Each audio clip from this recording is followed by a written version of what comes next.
Накануне в доме бывшего президента Алмазбека Атамбаева в Койташе была проведена спецоперация по его задержанию. Операция проводилась силами специального назначения ГКНБ. В ходе операции боевое оружие не применялось, бойцы были оснащены только резиновыми пулями. Однако сторонники Атамбаева использовали оружие и кидали камнями в сотрудников спецназа и милиции. Политическую и правовую оценку ситуации мы попросили дать вице-спикера Джугурку Кинеша Тимирлана Бакирова и доктора политических наук, доцента Азамата Тимиркулова. Сегодня они гости нашей студии. Здравствуйте. Мы приветствуем вас в нашей студии. Сегодня мы говорим о той ситуации, которая произошла накануне. И, конечно же, даем оценку политическую и юридическую того, что произошло, как относиться нам, простым гражданам, к этому. Пожалуйста, вам слово. Спасибо, уважаемые телезрители. Сегодня Джугурку Кинеш планирует заседание, неочередное заседание в 14:00 по ситуации, произошедшем в селе Койташ. Мы, каждый гражданин Кыргызской республики, хотим жить в мире, согласия, в стабильности. То, что привело к данной ситуации? Данную ситуацию привело не реагирование со стороны бывшего президента Алмазбека Атамбаева к приглашению к следственным органам дать показания в качестве свидетеля. Мы живем в правовом государстве, то есть каждый гражданин, кто бы ни был, равны перед законом. Данная ситуация привела именно к принудительному приводу бывшего президента, и в итоге получилось столкновение между мирными гражданами и силовиками. Конечно, данная ситуация нежелательна. Это приведет к нестабильности нашего государства. Парламент Кыргызстана примет, обязательно выслушает все мнения, информации силовых органов, руководителей, и примет соответствующее решение, правовое решение, постановление Джугурку Кинеша. То есть каждое действие должно оценено на правовом русле. Каждая сторона должна ответить за то или иное действие или бездействие перед законом. Планируется заседание. По итогам заседания будет ли создана депутатская комиссия, это вопрос. Если поднимется такое предложение, она тоже будет рассмотрена. То, что в мирное время в советском государстве было применено оружие, вот какую оценку дает политолог? Я, конечно, соглашусь с господином вице-спикером Джугурку Кинеша в том, что каждый гражданин должен выполнять закон. Перед законом мы равны все. Действующий президент и экс-президент. И то, что произошло вчера ночью, это, конечно, большая трагедия, потому что неподчинение представителям власти, а тем более убийство сотрудника правоохранительных служб, это тягчайшее уголовное преступление. Но я хочу сказать, что закон вчера был нарушен, и мы вышли из правового поля вчера ночью. Закон – это инструмент. Для чего существует закон? Закон существует для того, чтобы обеспечивать безопасность страны и полноценную функциональность нашего государства. То есть закон – это инструмент. Цель закона – сохранение стабильности. Если рассматривать с точки зрения политики, то сейчас мы должны говорить о политической необходимости, о требованиях национальной безопасности. Поэтому сейчас применение силы закона, применение правоохранительных сил в урегулировании данной ситуации рискует за собой повлечь ухудшение, рискует за собой подорвать стабильность нашей страны и подорвать национальную безопасность. Я думаю, это надо ставить во главу угла в сегодняшней ситуации и решать данную ситуацию не по букве закона, а по духу закона. А дух закона говорит о том, что мы должны обеспечивать национальную безопасность и сохранность нашего государства.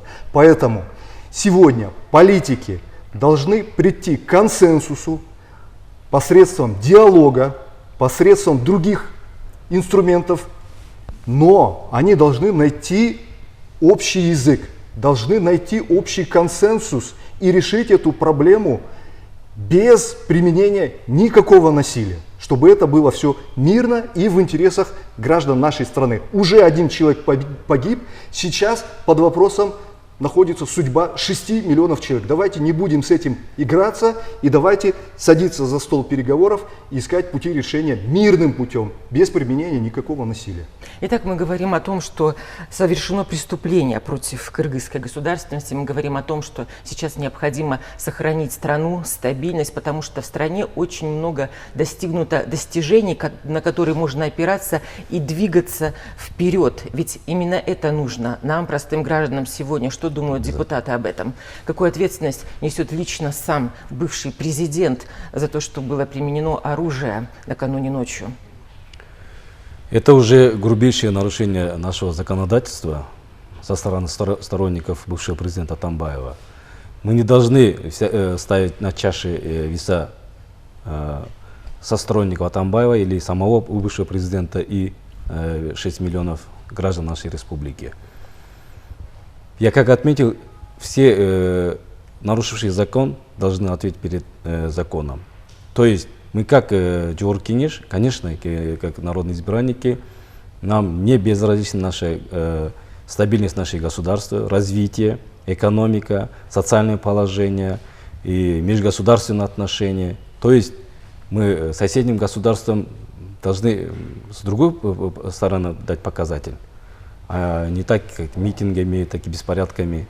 То есть парламент должен сегодня принять такое решение, что контрольная функция у парламента есть, должно выполняться все постановления, законы, принятые парламентом, и ответить за каждое действие или бездействие. Есть, конечно, грубейшие нарушения, может, эксперты разные говорят, при исполнении спецоперации.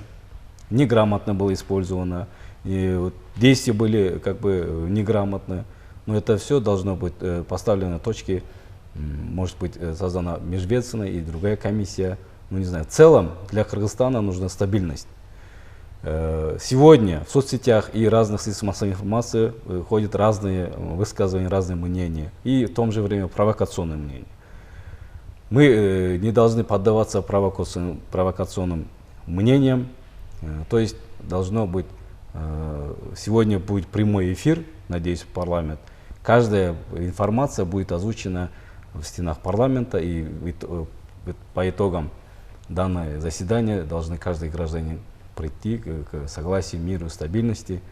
И дальше мы должны двигаться только в правое поле. И, как я присоединяюсь, может быть, не по некоторым вопросам, прийти к диалогу, компромиссу, переговорам.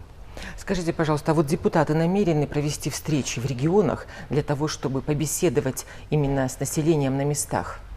Обязательно по регламенту август месяц это встреча с избирателями. Наши депутаты в регионах, кто-то, может, сегодня не могут присутствовать по разным причинам. То есть обязательно мы должны тоже как бы довести для нашего народа о стабильности, об согласии. То есть при каждом в диалоге, даже любой простой гражданин, даже по итогам средств массовой информации, мы должны постоянно вести как разъяснительные работы среди населения.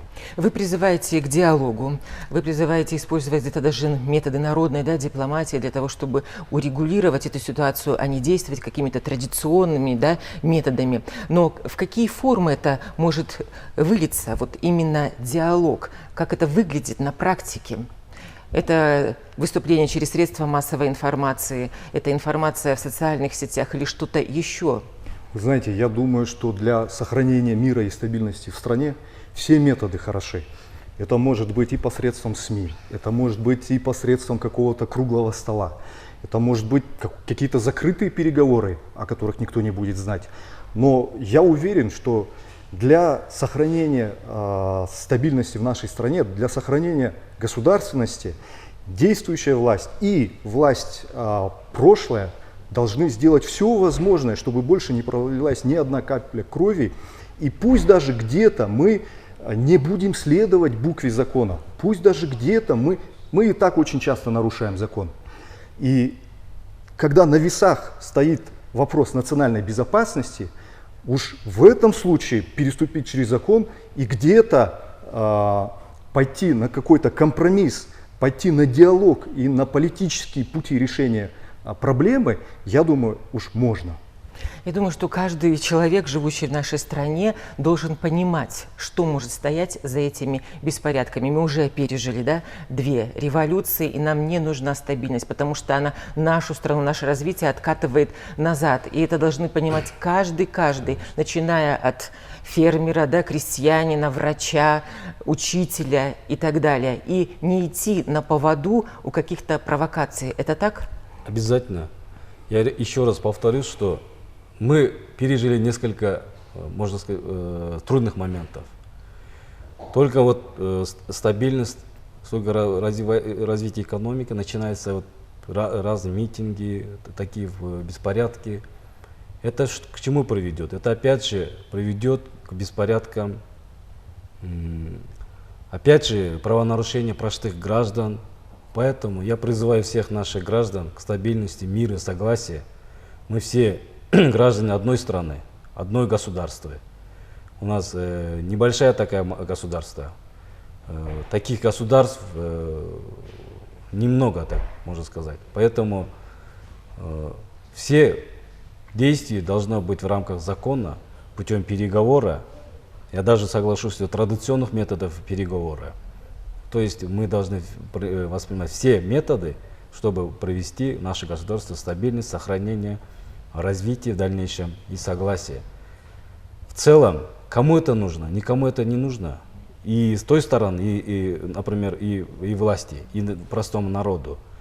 В этом плане только должно работать закон. По закону пусть придет, как гражданин, ответит на все вопросы, адвокаты и другие методы законные.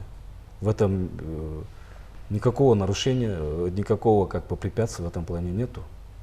Кыргызстанцы гордятся, что у них есть своя земля, есть свое государство, есть народы, у которых этого нет. А кыргызстанцы гордятся этим, и даже уехав, да, на чужбину, в миграцию, они не забывают свою родину. Они постоянно оказывают ей помощь, они хотят, чтобы она встала на ноги, чтобы сюда вернуться, да, и не жить на чужбине, чтобы их дети знали кыргызский язык и трудились в своем собственном государстве. Так неужели ради этого невозможно сесть за стол переговоров и договориться, и не допустить никакой гибели людей? Какой у вас призыв каждому простому гражданину, чтобы он сел, подумал и не пошел никуда, ни на митинги, и не верил провокациям? Спасибо.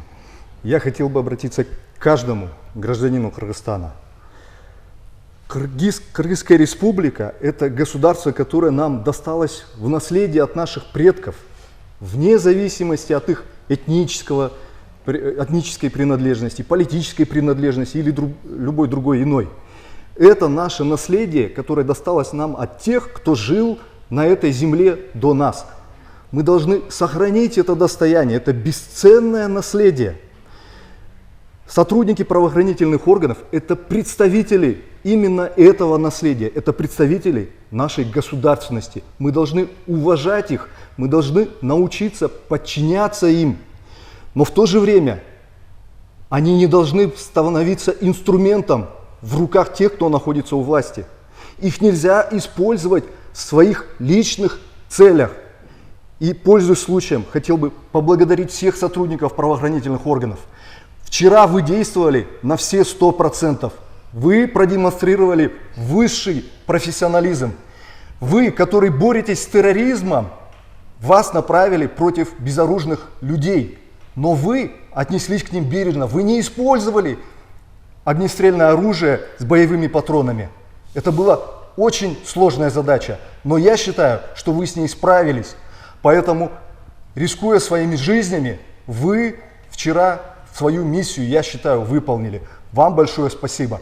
Все граждане Кыргызстана, пожалуйста, Учитесь уважать и ценить труд сотрудников правоохранительных органов. Эти люди обеспечивают нашу стабильность. Они охраняют мир и светлое небо над головой ваших детей. Поэтому давайте научимся уважать себя, уважать свое государство и уважать представителей этого закона и этого государства. К властям я хотел бы обратиться, к всем политикам.